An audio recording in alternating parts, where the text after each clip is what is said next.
Hello and welcome back to my channel. In today's video I will show you how to use the HAYO AI app. So let's get started.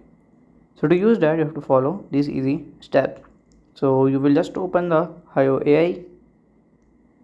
So at here we can see. So to use it very easy.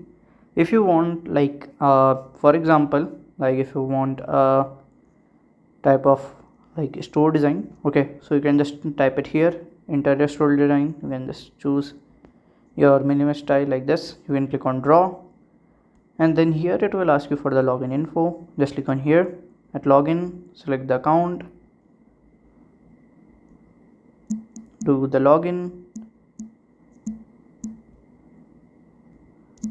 I will suggest you use your fake mail because it's a Chinese app, okay, so we can't trust them. So here we can just do confirmation.